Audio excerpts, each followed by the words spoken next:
Hello, hello les amis Cancer, ascendant Cancer, signe lunaire en Cancer. Bienvenue pour cette guidance générale du mois de juin 2023, période de votre anniversaire. Donc des choses se préparent, s'amorcent en général avec l'arrivée du soleil dans votre signe. Alors je dis mois de juin, mais ce sont des énergies, donc ils peuvent parler à certains cancers dès maintenant et parler à d'autres un peu plus tard pendant le mois de juin. Donc n'hésitez pas à revenir sur ce tirage si toutefois il ne vous parlait pas dès à présent. Je vous recommande comme d'habitude de regarder la vidéo de votre signe ascendant et de votre signe lunaire qui peuvent soit donner un complément d'information à ce tirage, soit vous parler davantage que votre signe solaire, ça peut arriver par moment. Je vous rappelle que c'est un tirage général qui ne peut pas parler à tous de la même façon, donc prenez bien ces messages avec beaucoup de discernement, uniquement ce qui vous parle, ce qui vibre avec ce que vous vivez actuellement. C'est un divertissement, n'oubliez pas, il y a pas, on n'est pas en train de gagner une bataille ici, c'est juste des tirages sur YouTube, donc vous prenez uniquement ce qui vous intéresse et vous adaptez mon vocabulaire à votre situation. Dans la barre d'infos, vous trouverez mon adresse email si vous désirez des renseignements pour les tirages personnalisés. Vous trouverez également différents liens qui vous mèneront vers les guidances que j'ai effectuées pour votre signe récemment, comme par exemple quelle est la bonne surprise qui vous attend en juin 2023 que je viens de poster, ou alors les guidances professionnelles, les guidances sentimentales du mois de mai qui sont à votre disposition sur la chaîne.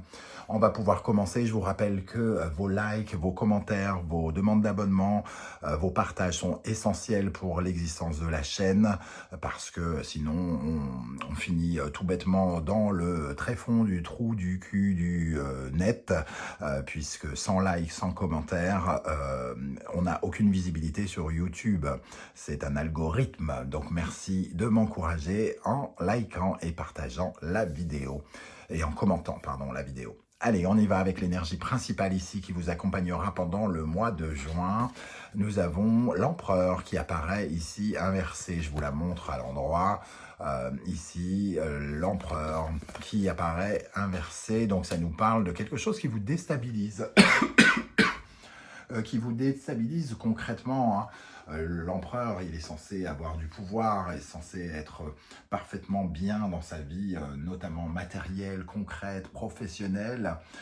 Et ici, on vous sent peut-être un peu perturbé, comme si vous ne compreniez pas certaines choses ou comme si vous vous sentiez peut-être mal à l'aise, un peu déstabilisé sur vos fondations, comme si tout n'était pas...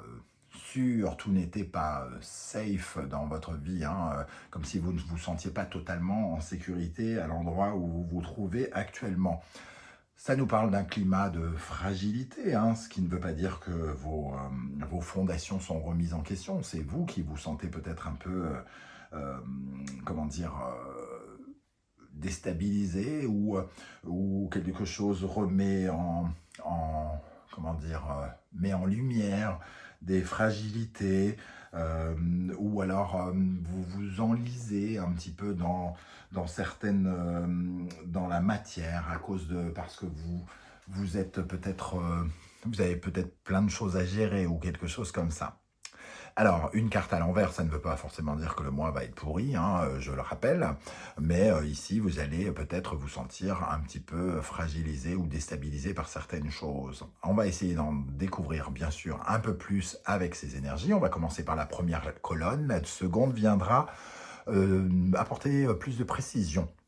Alors, votre état d'esprit, les amis Cancer, pour aborder le mois de juin, nous avons tempérance, un point vers du renouveau, un nouveau point de départ quelque part, une situation peut-être qui arrive vers le calme, la sérénité ou quelque chose comme ça. Tempérance, ça peut nous parler aussi peut-être de conciliation ou de réconciliation ou de négociation. En tout cas, ce sont des éléments qui arrivent vers vous pour vous apporter du renouveau, une renaissance et peut-être un peu de calme. Tempérance, ça peut nous parler du retour aussi du passé, mais si le passé revient, si quelqu'un revient du passé ou une situation revient, c'est pour qu'on la résolve une bonne fois pour toutes et qu'on puisse aller justement vers ce renouveau. Tempérance peut nous parler pour certains d'entre vous d'une période où on va prendre un peu de congé aussi, puisque ça représente par exemple pour certains des vacances. Donc peut-être des vacances programmées au mois de juin avec le sentiment qu'on va pouvoir s'apaiser, se détendre un petit peu. Ok, alors quel sera votre principal défi pendant le mois de juin? Le 3 de bâton, vous projetez dans l'avenir. Le 3 de bâton, il nous permet de regarder l'horizon, de regarder de l'autre côté, euh, ici. Hein. Et il peut y avoir aussi, avec le 3 de bâton, des discussions en lien avec des mouvements. Donc peut-être que votre préoccupation, votre défi, ça sera de savoir comment vous allez gérer euh, le mouvement pendant ce mois et peut-être les mois suivants. Surtout si vous prenez une période de repos ici, si peut-être que vous vous inquiétez, votre défi c'est de pouvoir vous projeter après les vacances, de savoir comment vous allez gérer telle ou telle chose, de pouvoir un peu vous visualiser dans une situation future hein, avec le 3 de bâton. Qu'est-ce qui va se passer concrètement pendant le mois? Le 8 de bâton. Le 8 de bâton, il y a des choses quand même qui se précipitent, il y a des mouvements rapides qui peuvent avoir lieu. Donc là, je parlais de vacances, mais ça nous parle de plein de mouvements, hein, de plein de choses à faire peut-être, et de beaucoup de synchronicités qui viennent vers vous. Des synchronicités, des signes, des heures miroirs, des choses comme ça qui pourraient, des messages de l'au-delà qui pourraient accélérer le mouvement et vous... et faire que la situation un peu engendre du mouvement. Donc peut-être aussi beaucoup de déplacements sont à prévoir pendant cette période, beaucoup de mouvements.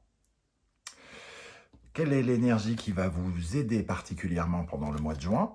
La roue de fortune, effectivement, ça va bouger, hein, j'ai l'impression. 3 de bâton, 8 de bâton, la roue de fortune, des éléments, des événements qui arrivent, peut-être qui ne sont pas, qui sont peut-être même le fruit du hasard, de la chance, hein, ici. On sent qu'il peut y avoir des changements. La roue de fortune nous parle aussi d'un renouveau. Là, on parlait d'un nouveau départ, d'un renouveau, et la roue de fortune, c'est le 10, donc elle est un peu rattachée au battleur avec son énergie puisqu'elle apporte de nouveaux éléments qui transforment un peu la donne, qui changent un peu les données. Mais ici, ça vous aide. Le hasard, la chance vous aide ici pendant ce mois de juin. Qu'est-ce qui, au contraire, pourrait vous ralentir hein, pendant le mois? Le 5 de Pentacle. Alors, le 5 de Pentacle, c'est de se sentir un peu impuissant face aux événements. On parlait d'être déstabilisé ici, quelque part. Ici, la stabilité, c'était le 4 de denier. Mais un nouveau denier ici, un nouveau élément concret vient un peu déstabiliser, perturber votre ressenti, fragiliser peut-être les fondations, alors qu'il pourrait, que ce pentacle supplémentaire pourrait peut-être solidifier les choses. Vous le percevez peut-être différemment, comme si vous vous sentiez un peu impuissant, peut-être un peu abandonné, incapable. Euh, Ici, hein, il y a un manque de confiance en soi qui peut être ressenti par rapport à une situation. On a l'impression qu'on va avoir du mal à construire quelque chose, qu'on va avoir du mal à gérer, qu'on n'aura pas assez de force, d'énergie, de capacité peut-être concrète pour réussir quelque chose. C'est ça qui pourrait vous ralentir. Alors que le mouvement, c'est un mouvement en avant. On vous invite à aller de l'avant, à suivre la chance, suivre le hasard, suivre le mouvement. Accompagner cette roue de fortune au lieu de vous sentir démuni, impuissant, incapable. Ok, qu'est-ce qui se passe dans le domaine affectif, émotionnel, sentimental, relationnel? N'oubliez pas que ça fera l'objet d'une vidéo plus spécifique en fin de mois où on parlera plus précisément des sentiments de l'amour. Ici, on parle plus de l'affectif et de l'émotionnel d'une façon plus générale. Hein. Le 4 de Pentacle, on parlait ici du 5 qui est un peu déstabilisé. Ici, on essaye de sécuriser sa vie émotionnelle, on essaye de rester stable, de rester confiant, mais il y a quand même une lutte ici. On perd un peu ses moyens, j'ai l'impression. Peut-être que dans la vie affective, auprès de vous, les gens essayent de vous sécuriser, de vous faire sentir bien en sécurité, concrètement, comme si vous aviez une sorte de pilier, pilier affectif sur lequel vous pouvez vous appuyer ici. Une personne en particulier, un ami, un mari, une femme, des parents, de la famille ou quelque chose comme ça. Vous devriez vous sentir en sécurité parce que vous devriez vous sentir accompagné dans le mouvement. Dans le domaine professionnel, matériel et concret, nous avons l'énergie du 5 de coupe. Donc un autre 5 ici, qui parle aussi de déstabilisation. Là, on parle de l'émotionnel, justement. Donc on est peut-être un peu... on devrait être dans le concret, donc on devrait avoir ici des pentacles, et ici on devrait avoir des coupes, et ici c'est un peu inversé. Comme si on mettait de l'émotionnel dans le concret, donc de l'illusion, de l'imagination, entre guillemets, là où on met du concret dans sa vie imaginaire, sentimentale, amoureuse, affective, dans le cœur. Le 5 de coupe ici nous dit qu'on se sent peut-être un peu frustré dans la vie professionnelle quelque part. On se sent fragilisé émotionnellement ici par rapport face à ces choses à construire, ces choses à fabriquer, peut-être nouvelles ici avec Tempérance et la roue de fortune. Il va falloir aussi peut-être faire le deuil d'une situation, puisque ici, il faut sortir de quelque chose d'émotionnellement ennuyant, frustrant, pour aller vers de nouvelles choses. Et pour ça, il va falloir surtout se projeter dans l'avenir, parce qu'ici, on a sans doute des sortes d'angoisse ou de peur qui nous déstabilisent parce qu'on n'arrive pas à se visualiser dans l'avenir avec des capacités, avec une bonne utilisation de nos mouvements. Qu'est-ce qui se passe à l'intérieur de vous, ici? Le 7 de bâton. Vous essayez de défendre vos intérêts ici, quelque part. Vous essayez de... Vous persévérer dans le fait d'essayer comment dire, de fluidifier vos mouvements, j'ai envie de dire, de défendre vos projets, de défendre vos intérêts, votre façon de vous mouvoir. Ici, il y a quelque chose où vous savez qu'il faut persévérer, parce que le 7, ça nous parle toujours de persévérance. Il y a un mouvement ici, vous avez gagné quelque chose, vous avez gagné... le début de quelque chose par rapport à des projets, par exemple, ou à un mouvement. Et il y a plein d'autres mouvements à accompagner, qui accompagnent ce premier mouvement pour avoir des résultats. Et on voit que vous essayez de savoir où est votre intérêt là-dedans, comment vous vous sentez par rapport à ces projets, comment vous pouvez vous défendre, vous, pour vous sentir bien à l'aise, pour vous sentir un peu plus stable malgré ce sentiment d'être un peu fragilisé. Quelle est l'énergie, l'état d'esprit avec laquelle vous allez sortir du mois de juin? Le 8 d'épée. On peut dire, oui, avec ce 5 de pentacle, ce 5 de coupe, que vous allez un peu vous sentir un peu prisonnier, incapable de bouger. Souvent, la carte dans le Rider-Waite est représentée par une femme avec les yeux bandés, entourée d'épées qui semblent empêcher de passer ou de voir la réalité. Il y a de l'auto-sabotage ici. On crée avec son imaginaire ou pas, en tout cas des obstacles. Et face aux obstacles, on a un peu le sentiment qu'on est incapable de passer outre, ou de passer par-dessus, ou passer par le côté. Donc, on se fait, entre guillemets, du souci par soi-même, entre guillemets. On provoque certains obstacles au lieu de les affronter. Et ici, on essaye de se motiver avec ce 7 de bâton aussi, de chercher de l'enthousiasme, de créer de l'enthousiasme pour soi. Alors, avec la deuxième colonne, quel sera votre état d'esprit avec Tempérance? Taureau, Vénus. Ici, on essaye de se valoriser.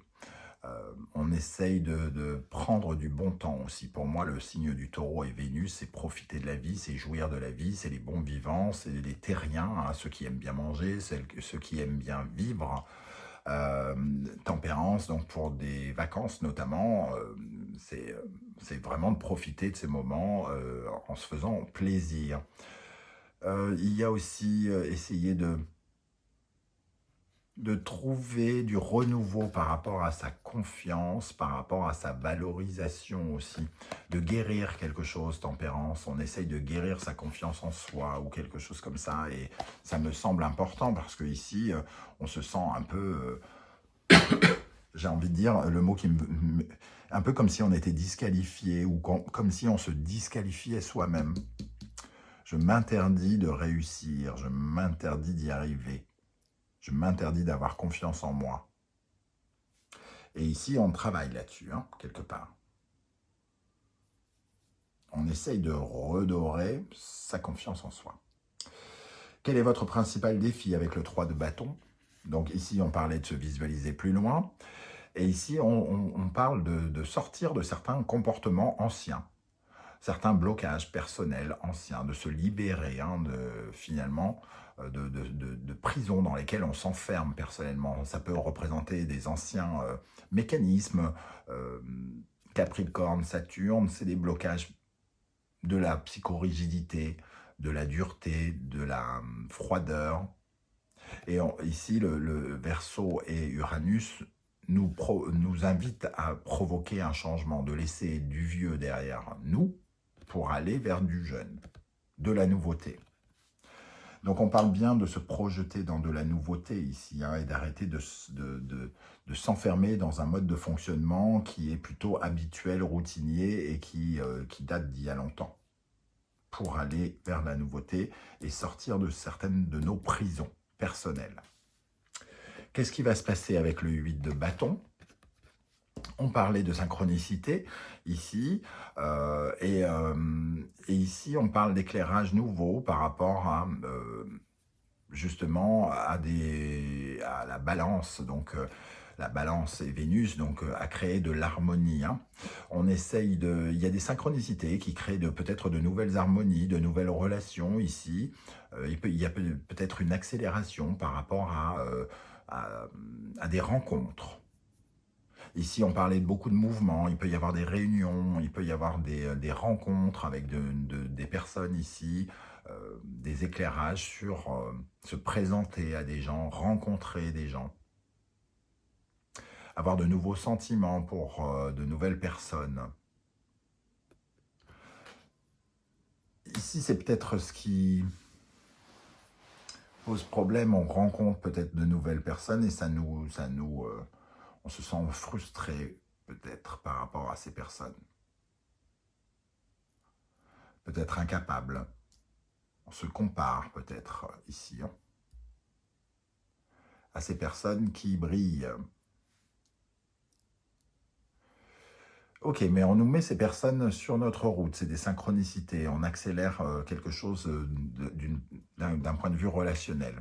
Qu'est-ce qui va vous aider avec cette roue de fortune qui vous offre des chances, de la chance du hasard? On parle de planification ici, le Gémeaux et la Vierge. On voit bien ce personnage qui joue aux échecs, qui fait preuve d'intelligence, de stratégie, qui commence à... peut-être qu'il y a des changements ici stratégiques, des changements de façon de faire. On réfléchit à intellectualiser quelque chose. Il y a peut-être quelque chose qui s'accélère aussi dans l'apprentissage. Parce qu'il y a quelque chose de l'ordre des études ici. La ruse, on utilise la ruse, on utilise toutes les stratégies, toute l'intelligence que l'on possède pour faire au mieux quelque chose. Hein. Qu'est-ce qui vous bloque, qu'est-ce qui peut vous freiner pendant le mois de juin? Donc ici, on se sent incapable, on retrouve la balance ici. La balance et le gémeau, les rapports, les communications avec les autres peuvent... vous vous sentez peut-être incapable de parler avec les autres, d'être en harmonie, d'être aimé des autres, d'être apprécié à votre juste valeur ici, puisqu'on parle de vos compétences, pas de vos compétences, mais de votre connaissance, de votre intellectuel. Vous avez peur d'être jugé par rapport à votre intelligence, par rapport à qui vous êtes. Ici, ce sont les mouvements au quotidien qui vous perturbent, les mouvements vers les autres peut-être. Hein. Vous vous sentez en manque de confiance en vous. Hein. Vous vous sentez un peu solitaire par rapport à la découverte d'un nouveau réseau, de nouvelles personnes. Dans le domaine justement relationnel ici, avec le 4 de Pentacle, on essaye de se tenir en sécurité. Et ici, on a le Verseau et Uranus. Il y a des changements relationnels. Donc, justement, on se sentait peut-être en sécurité, on était peut-être bien sur de certaines fondations. Et ici, il y a quelque chose qui vient se changer. Il y a une sorte de libération. On va vers de nouveaux horizons relationnels, émotionnels ici. Mais peut-être que ça nous perturbe, hein, parce que ici, on a l'image du fou un peu, qui peut être un peu fragile face à l'inconnu, qui peut être fou aussi, hein, qui peut se mettre des choses en tête qui ne sont pas réalistes, réelles. Et ça déstabilise sans doute ce 4 de Pentacle. Donc il y a quand même le fait d'avoir à fréquenter de nouvelles personnes ou quelque chose comme ça qui vous déstabilise, qui fait que ici, l'empereur se retrouve un peu à l'envers. Il est moins sûr d'être capable de construire les choses qu'avant. Dans le domaine professionnel, avec ce 5 de coupe, nous avons le Bélier, Sagittaire, Mars, Jupiter. Ça nous parle quand même de débuter quelque chose et d'avoir de nouvelles croyances hein, ici, parce que il va falloir convaincre. Il va falloir se vendre, il va falloir conquérir quelque chose avec cette énergie. On voit le Templier hein, qui est prêt à mettre le feu dans les villages pour convaincre les gens, pour leur dire il faut me croire, il faut m'écouter. Il y a une dimension aussi de responsabilité, prendre des responsabilités, de nouvelles responsabilités. Parce qu'il y a quelque chose qui s'amplifie dans la vitesse ici avec Mars, qui s'amplifie dans l'enthousiasme. On est dans une situation où peut-être qu'on devrait avoir beaucoup d'enthousiasme et finalement on en manque un peu, on est frustré par quelque chose parce qu'il y a quelque chose qui nous freine un peu. Hein. À l'intérieur de vous, avec ce 7 de bâton, nous avons, bon, j'ai parlé de comparaison et on est en plein dedans. Ici, c'est la carte de la comparaison, cette femme qui regarde les fringues de l'autre, là, en disant, bah, elle est mieux sapée que moi, je comprends pas, qu'est-ce qu'elle a de plus que moi, ou quelque chose comme ça. La valorisation par le biais de... ici, de la communication, comment on communique pour se valoriser, et il y a cette notion dans cette carte. Donc peut-être qu'on essaye de se motiver, de trouver de la force ici en nous, de la motivation, de la persévérance pour lutter contre ce sentiment de comparaison perpétuelle qu'on ressent ici, hein, face à de nouvelles personnes. À la fin du mois, avec ce 8 d'épée, donc on lutte, hein, parce qu'on se met des choses en tête qui nous paralysent quelque part. Nous avons toujours cette balance, trouver l'harmonie, améliorer l'harmonie. Ici, il va falloir... le travail va être axé là-dessus. Les obstacles sont par rapport au relationnel, j'ai l'impression. Améliorer le relationnel, améliorer l'amour que l'on porte et la confiance que l'on porte aux autres et que l'on se porte à soi, les croyances. Changer un peu de vision par rapport à nos relations, par rapport aux personnes que l'on croise et qui travaillent avec nous ou que nous aimons. Il y a un travail à faire là-dessus, hein, j'ai l'impression, pour certains d'entre vous. Voilà les amis, cancer, comment je ressens ce tirage? Je ne sais pas du tout comment ça va vous parler et si ça va vous parler. Peut-être qu'ici ça vous parle et pas du tout ici. C'est tout à fait possible. Comme je vous l'ai dit, vous prenez uniquement ce qui vibre.